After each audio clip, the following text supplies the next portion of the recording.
Hello, and welcome to the Creature Double Feature. The look I'm going for is a dead person that you put in the tanning bed. Okay? Creature feature.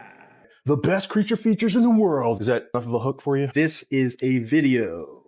I love creature features because they blend creature design, special effects, all these different things together into a horror movie. If you've got a movie and a good creature, I'll watch it. If you've got an okay creature and a good story, I'll watch it. So these are going to be some of my recommendations, really like creature features that you might not have seen, that if you're a fan of horror, you might like. Little gems you might have skipped over on Shudder, whatever. What this list is not going to be. Alien and Predator are not going to be on this list because those are like God tier.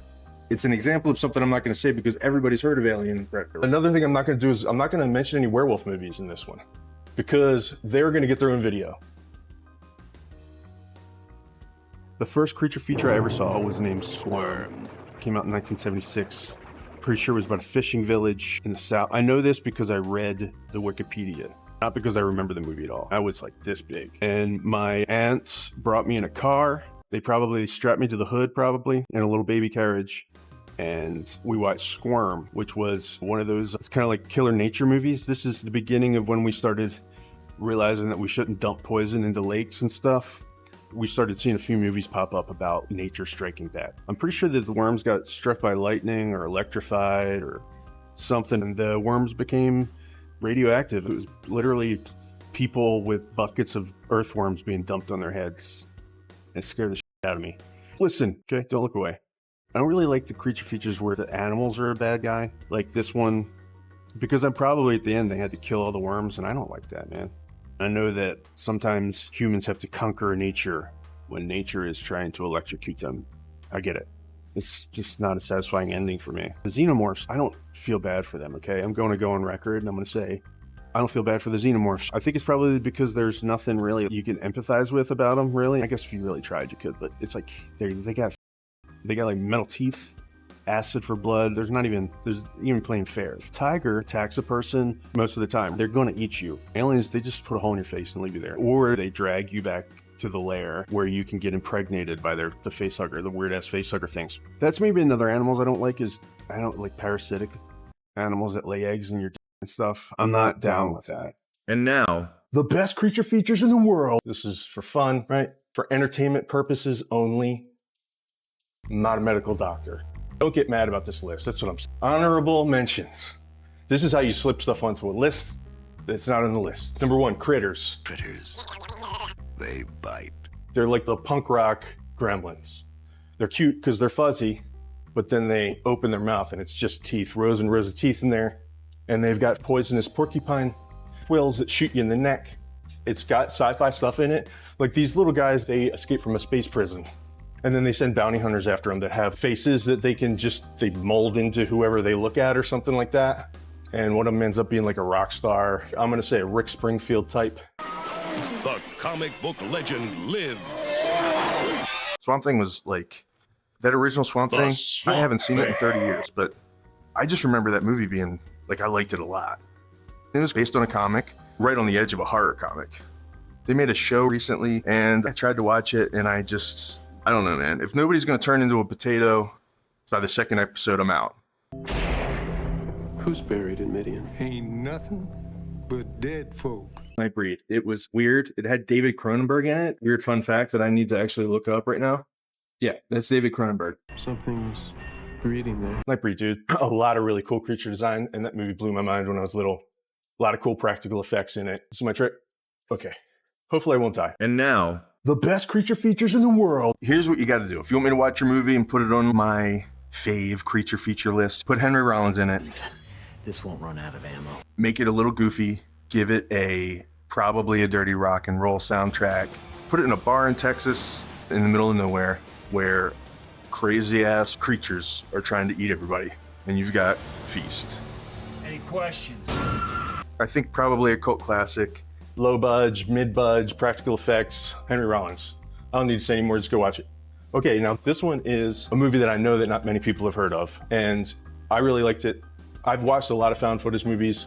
Most of them are pretty disappointing. Most of them are like, they all follow a format, And that format usually leads to nothing at all happens. You come in, you're ready to see a movie, and so you get introduced to characters with their banter and stuff, and so you're into it, right? You're into it for the first 20 minutes or whatever. You're like, okay, because you're used to exposition leading up to the inciting incident in the story. But then you have an hour of filler before the last 3.5 minutes of the movie where scary stuff happens. And that is a lot of found footage movies. This is a found footage movie by the same person who did Blair Witch Project, which, I mean, it has to be the first, it was definitely the first mainstream found footage movie. It invented the genre. Maybe there was something that came before it. I'm sure there was an American punk band before the Ramones, right? You could say the Doors were even the punk band. Where am I? What year is this? Exists. It's called Exists. It's a found footage movie. It is, in my opinion, better than the Blair Witch Project. It's got more stuff in it as far as action stuff, movie stuff. It's got a fair amount of its found footage type things, but still, good movie. I'm not going to say anything else about it, even though I want to. That's it. What should we say? What should I say about this one? This one's on this list for sentimental reasons. Is it objectively one of the best creature features of all time? I don't know. All I know is that it was crazy when I watched it when I was a kid, and that is Pumpkinhead. Afraid raising the dead ain't within my power. It's got all the cool stuff. Southern backwoods, Appalachia style, creepy, mythological, old school country magic, dirt, mud, and the creature's awesome in it. It's also a revenge flick. A really perfect creature feature movie. The design is great. Again, practical. I think you're probably starting to see a pattern here. I'm partial to practical effects. I think it's cool, creative, low budget. Looks more real on camera because it's real. Look, I'd rather see rubber practical effects that are obviously fake than CGI effects any day of the week, okay?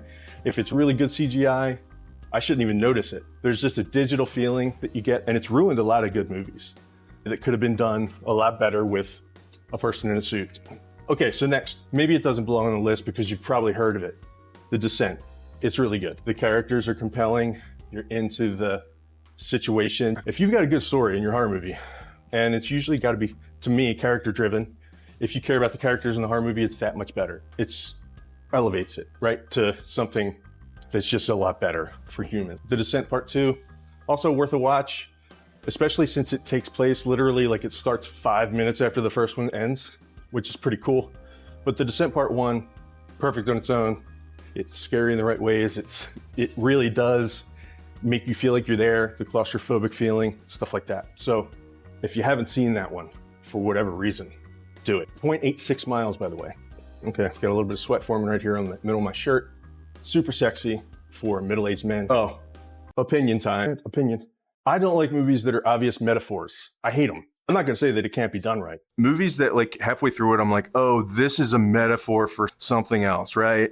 They annoy me. You can have symbolism in a story without like straight up making it a metaphor. It's just, tell me how much you smell your own farts in a small room. I hate movies that are metaphors with one exception. It's called After Midnight. Like a werewolf or something? After Midnight. Go watch it. Okay, last thing. The best.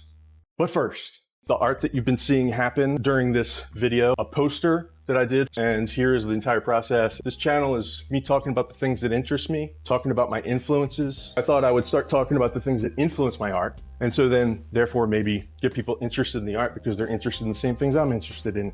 See how that works? So I said that this wasn't a list of a countdown list, no particular order, etc. But if this list did have a number one, this would probably be number one. Okay, if it had a number one. And I happened to save it for the last, and it happens to be my favorite, but it's not number one. Okay, and the reason why I think that this is the one that I'm like raising above the others is that it just really didn't get enough attention. I don't think it got enough attention. It's called Splinter. She looks not right. Well, what do you want to do?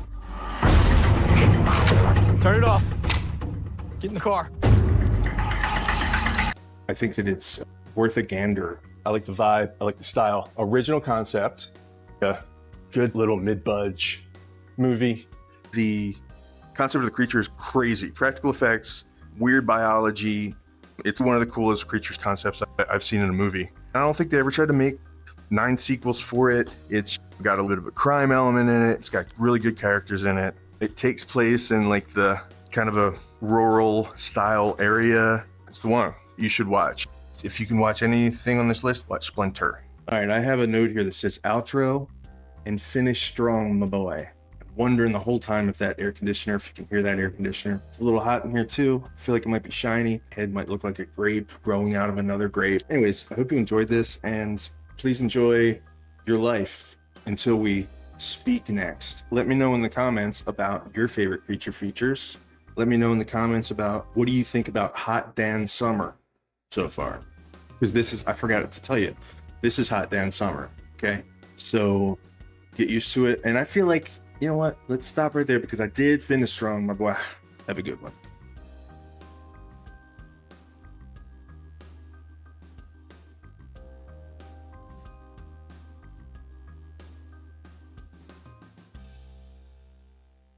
Creature feature.